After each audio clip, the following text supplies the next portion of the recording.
The book of the prophet Obadiah. This is the shortest book in the whole Old Testament. It's a mere 21 verses. And at first glance, it does not look very promising. It's a series of divine judgment poems against the ancient people of Edom, which was a nation that neighbored Israel on the other side of the Dead Sea. However, there is way more going on here. So, first, here's the backstory. The people of Edom were unique because they had a shared ancestry with the Israelites. They both belonged to the family of Abraham, who, with Sarah, had their son Isaac, who, with his wife Rebekah, had two sons, Jacob and Esau. Now, the book of Genesis told us the story of these two brothers, and to say the very least, they had a tense relationship.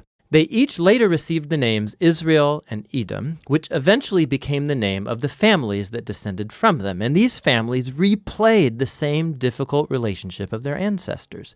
Israel and Edom had enormous tensions throughout the centuries, but they still shared that family bond. And it's that bond that was betrayed and shattered in the tragic events of Jerusalem's fall to Babylon. So when Israel was invaded and conquered by Babylon, the people of Edom took advantage by plundering other Israelite cities and then capturing and even killing Israelite refugees. Now, in other prophetic books, God held Israel's neighbors accountable for this kind of violence. And so here, Obadiah does the same for Edom.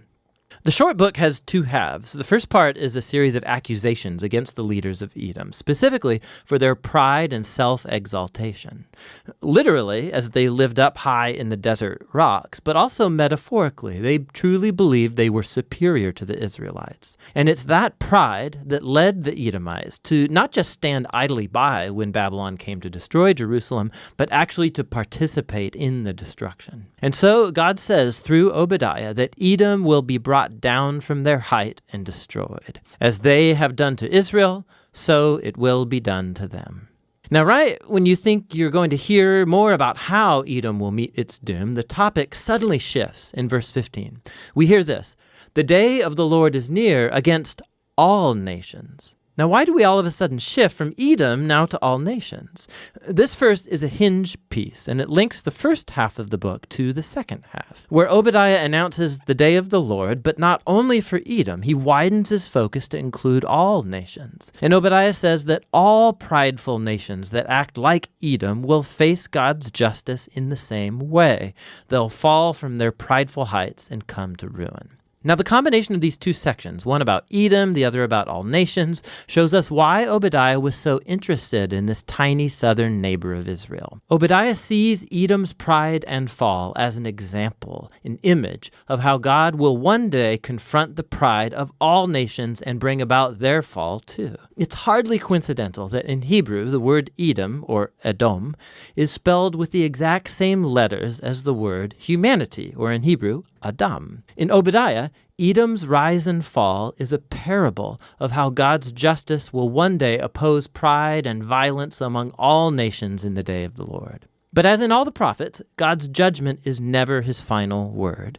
Specifically, remember the conclusion of the two books that came right before Obadiah, Joel and Amos. Joel had painted a picture of what will happen after the day of the Lord against all nations. He said that God would perform a new act of salvation in Jerusalem, and that all who humbled themselves and called upon him would be delivered. And in the conclusion of Amos, he said that after the day of the Lord has judged Israel's evil, God would raise up the house of David and build a new kingdom for Israel that would include Edom and all the nations called by my name. And so the book of Obadiah has been placed right after Joel and then Amos to expand on these very promises about the hope of God's kingdom over all of the nations.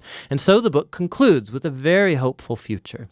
God says he's going to restore his kingdom over the new Jerusalem, that he'll repopulate it with a faithful remnant. And then from there, God's kingdom will expand to include all the territory and nations around Israel. And so this little book contributes to the larger portrait of God's justice and faithfulness that we're seeing in the prophets. The ancient pride and betrayal of the people of Edom becomes an example of the greater human condition, all of the ways that we betray and hurt each other in God's good world. But there's hope, Obadiah says.